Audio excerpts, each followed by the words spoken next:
नमस्कार, आप देख रहे हैं न्यूज 18। आपके साथ मैं हूं कंचन डोगरा नेगी और आज की सबसे बड़ी खबर है जो आपको हम सबसे पहले बता रहे हैं बुलेटिन में, जिसमें आपको बताएं कि अमेरिका ने अफगानिस्तान की राजधानी काबुल में अलकायदा सरगना अल जवाहिरी को ढेर कर दिया है।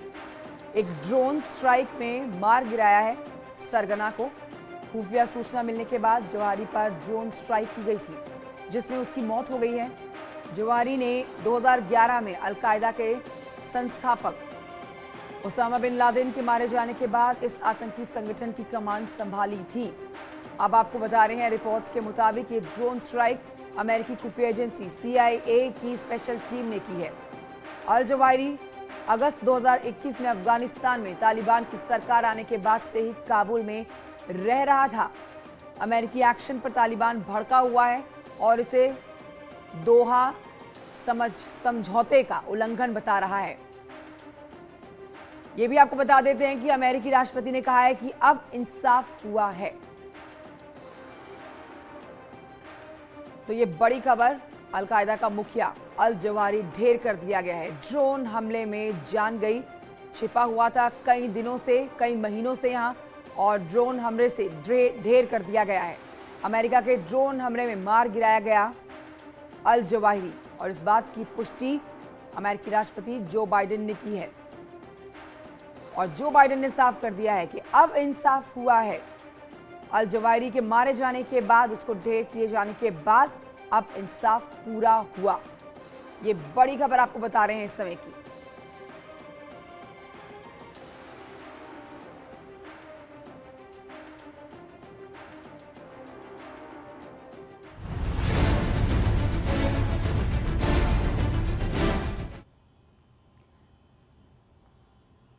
खबर कानपुर से, जहां एक निजी स्कूल में धर्म विशेष का कलमा पढ़ाए जाने को लेकर न्यूज 18 की खबर का बड़ा असर हुआ है। अभिभावकों की तहरीर पर स्कूल प्रशासन के खिलाफ मुकदमा दर्ज कर लिया गया है। हिंदू संगठनों के साथ 4 अभिभावकों ने इस पर शिकायत की है, जिसके बाद सीसामाऊ थाने में दर्ज हुआ स्कूल प्रशासन के खिलाफ मुकदमा।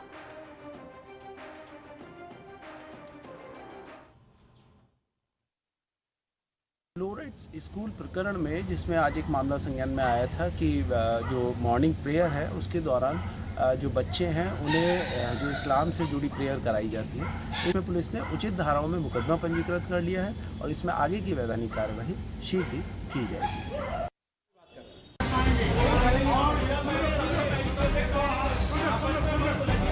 कानपुर में हंगामा बरपा है। स्कूल की प्रार्थना में एक धर्म विशेष की दुआ को पढ़वाने को लेकर स्कूल में कलमा पढ़ाने के विरोध में हिंदूवादी संगठन अभिभावक स्कूल पहुंच गए। हंगामा काटा, स्कूल प्रबंधन से माफी की मांग की और फिर धरने पर बैठ गए। जो ये कलमा जो पढ़ाया गया उसका 101% विरोध करते हैं और साथ साथ ये स्कूल को बंद ही करा देंगे। आश्वस्त इसलिए नहीं है कि उन्होंने रात को, जब ये मामला उठा, पेरेंट्स ने बोला तो रात को 11:30 बजे 11:20 पे मोबाइल पे एक मैसेज डाल दिया कि आज के बाद हम ये नहीं करेंगे। हिंदूवादी संगठन बजरंग दल ने प्रशासनिक अधिकारियों से मिलकर इस मामले में स्कूल को बंद करने की मांग की है। अभी एक जानकारी आई है कि जिहादी मानसिकता के तहत एक स्कूल चल रहा है, जिसमें स्कूलों को शिक्षा न देकर वहां पर जिहाद के तहत एक इस्लामिक शिक्षा दी जा रही थी, वहां पर कलमा पढ़ाया जा रहा था।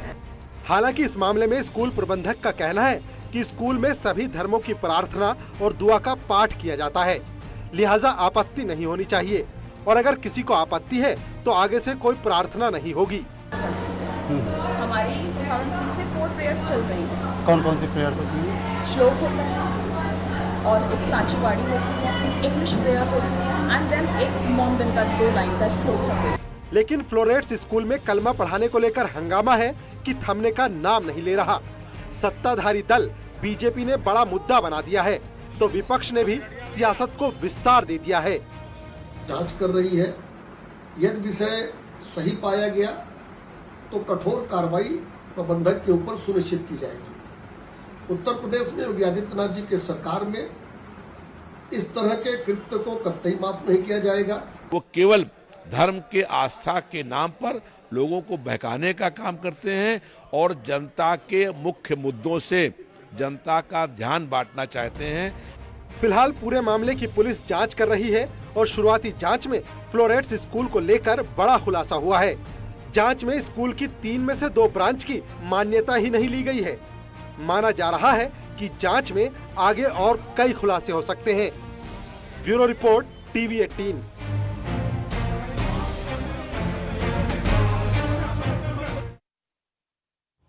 और आइए इस वक्त की बड़ी खबर आपको बताते हैं कि इत्र कारोबारी पर ईडी का शिकंजा कस गया है।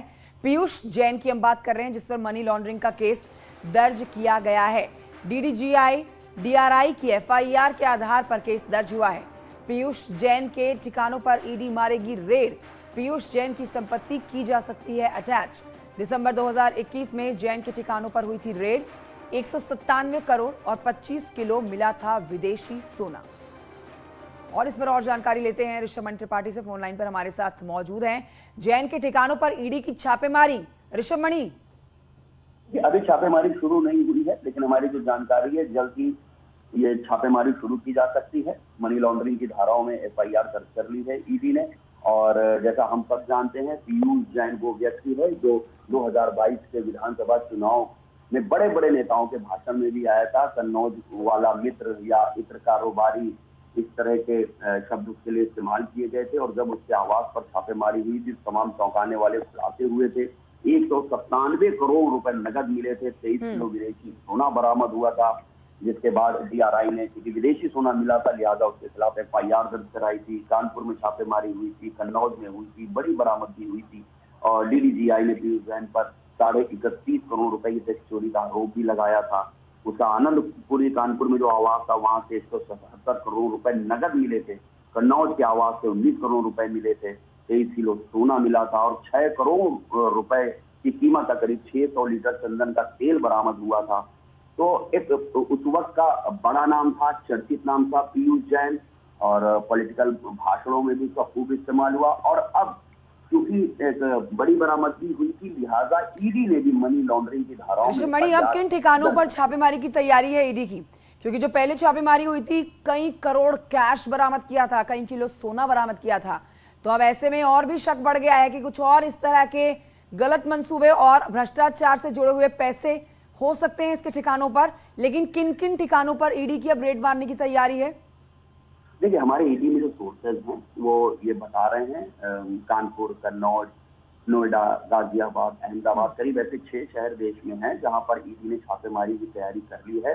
पूर्व में जिन एजेंसी से उससे पूछताछ की है, उनको जो सुराग मिले हैं, उनकी पूछताछ के दौरान जो तथ्य सामने हैं, जो मजबूत हो चुके हैं, वहां पर ये छापेमारी हो सकती है। कुल मिलाकर पूरा नेटवर्क और पूरा कनेक्शन पीयूष जैन का कहाँ से है, किस किस से है, किस तरह के ट्रांजेक्शन हुए हैं, ये सारा खुलासा ईडी करेगी। इसीलिए ये मनी लॉन्ड्रिंग की धाराओं में मामला दर्ज कर लिया गया है। बहुत शुक्रिया आपका ऋषभ मणि त्रिपाठी जानकारी के लिए। अयोध्या से खबर, जहां पर फेज ए आम मुस्लिम इंटर कॉलेज के प्रबंधन पर आरोप है कि धार्मिक उन्माद फैलाया गया है। धार्मिक उन्माद का आरोप इन पर लगाकर 2 हिंदू छात्रों को कॉलेज से बाहर किया गया।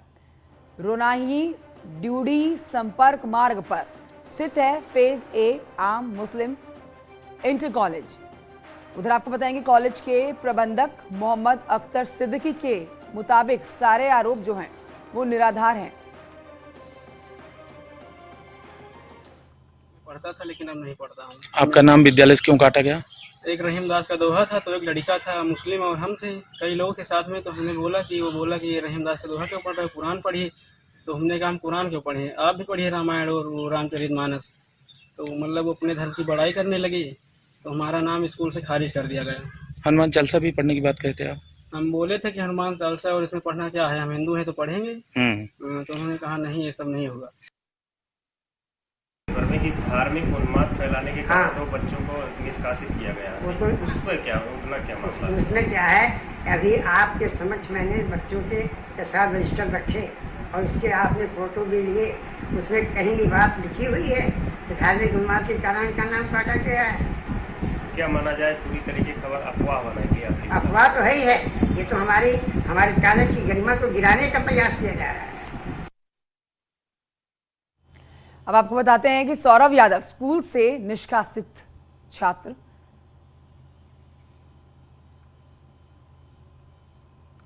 खबर आजमगढ़ से है, जहां पर धर्मांतरण के आरोप में 6 महिलाएं गिरफ्तार की गई हैं। आरोप है कि जन्मदिन पार्टी की आड़ में धर्मांतरण का धंधा चलाया जा रहा था। कुछ महिलाओं पर धर्मांतरण कराने का आरोप है।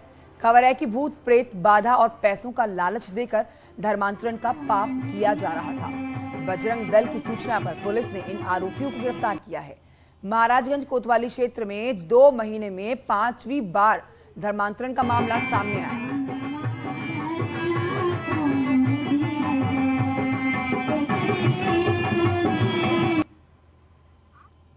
सूचना पर पुलिस द्वारा मौके पर पहुंच के छानबीन की गई तथा मौके से 6 महिलाओं को हिरासत में लिया गया, जिनके कब्जे से बाइबल, प्रार्थना सभा की पुस्तकें तथा अन्य साहित्य बरामद हुए।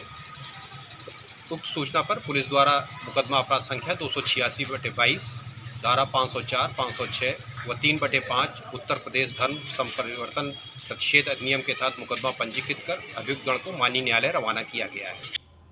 खबर गाजियाबाद से है, जहां पर थाना लोनी बॉर्डर पुलिस की बदमाशों से मुठभेड़ हुई है और इस मुठभेड़ में एक बदमाश गोली लगने से घायल भी हुआ है। घायल बदमाश को इलाज के लिए पहले अस्पताल में भर्ती कराया गया, उसके बाद जेल में डाल दिया गया है। बदमाश मूवी मैजिक सिनेमा के पास चेकिंग के दौरान पुलिस की टीम पर फायरिंग करता है और भागने लगता है, जिसके बाद पुलिस ने बदमाश को धर दबोचा, पैर में गोली मारी और फिर अस्पताल में इलाज के बाद जेल में डाल दिया। दूसरा साथी जो है वो मौके से फरार हो गया है, उसको पकड़ने के लिए ऑपरेशन शुरू कर दिया गया है।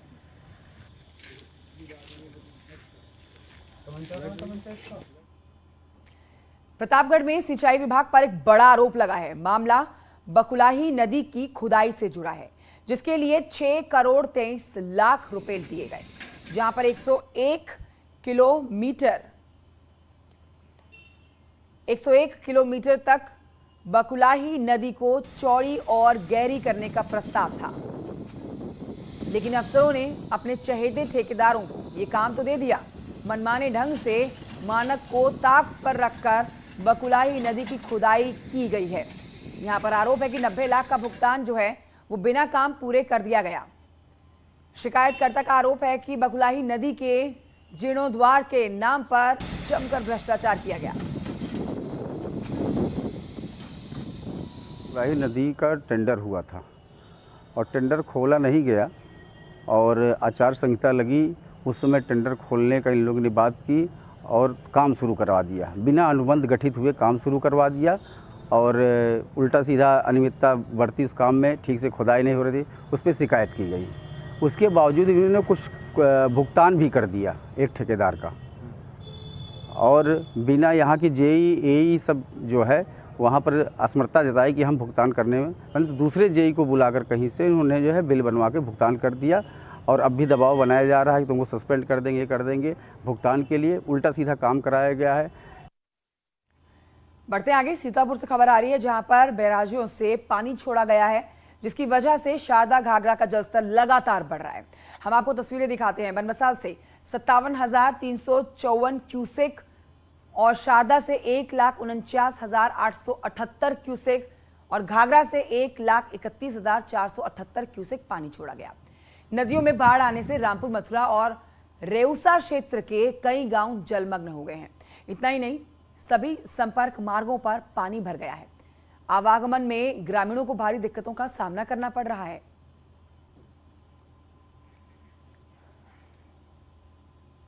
एक छोटे से ब्रेक के लिए रुकना होगा। पीलीभीत से खबर, जहां पर पूरनपुर आसाम हाईवे पर स्थित तालाब पर अवैध अतिक्रमण पर चल गया बुलडोजर। दरअसल कुछ अज्ञात लोगों ने बाउंड्री निर्माण पर तालाब पर अवैध रूप से कब्जा कर रखा था। लगातार शिकायतें मिल रही थी, जिसके बाद जिलाधिकारी के निर्देश पर पूरनपुर एसडीएम के जांच के आदेश आए। उसके बाद तहकीकात की गई, जिसमें तालाब की जमीन पर अवैध कब्जा पाया गया। बुलडोजर चल चुका है और अतिक्रमण ध्वस्त किया जा चुका है।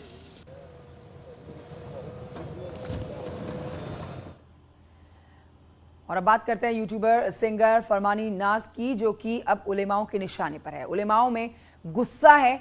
वहीं आपको बताएं कि मुस्लिम राष्ट्रीय मंच के जिला संयोजक राव मुशर्रफ अली ने फरमानी नाज का समर्थन किया है। उन्होंने फरमानी नाज का विरोध करने वाले मौलानाओं पर निशाना साधा।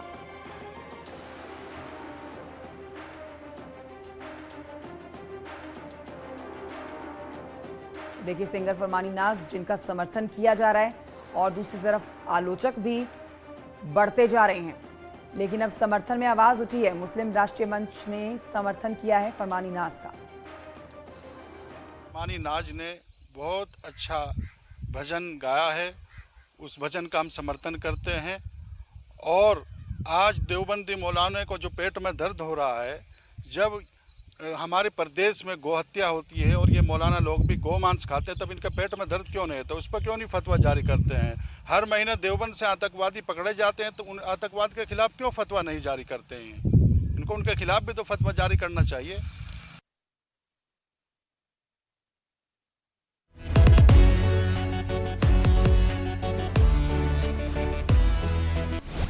शिव भक्ति के भजन पर भड़क गए उलेमा। हम एक कलाकार हैं और कलाकार का कोई धर्म नहीं होता, तो हम कभी भी इस चीज़ को लेके ये नहीं सोचते कि हम मुसलमान या हिंदू का क्यों गा रहे हैं या हम हिंदू या मुसलमान का क्यों गा रहे हैं। तो इससे कुछ वो नहीं है, हम सिर्फ कलाकार हैं। हम गाने के टाइम पे हम सब कुछ भूल जाएं, क्योंकि हमारा मतलब ये नहीं होता कि हम किसी को दुख पहुँचाए या ऐसे अल्फाज गाए। हम सबको अच्छी अपनी आवाज़ से हम ये चाहते हैं कि अगला वाला खुश हो। फरमानी पर नाज, उलेमा क्यों नाराज? इस्लाम के अंदर किसी भी तरीके का नाच गाना जायज़ नहीं है।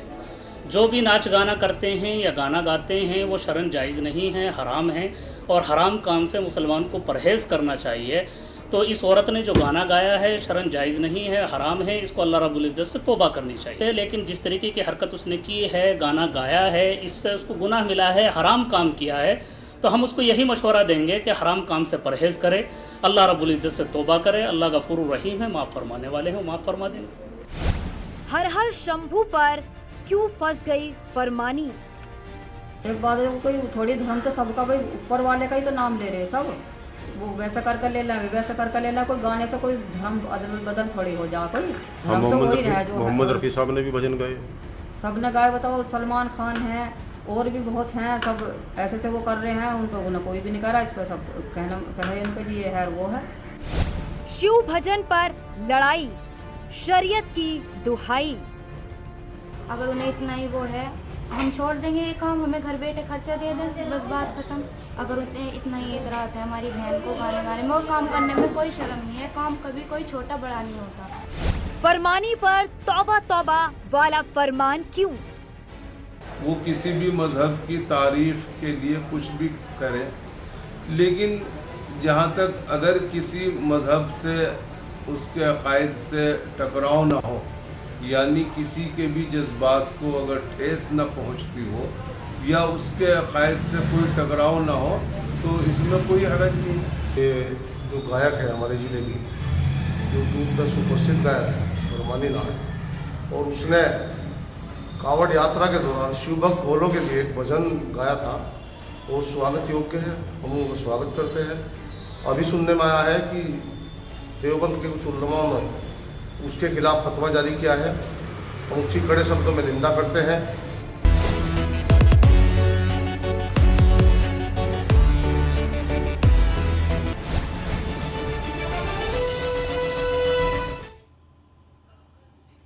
एक छोटे से ब्रेक के लिए यहाँ रुकना होगा, जल्द लौट रहे हैं।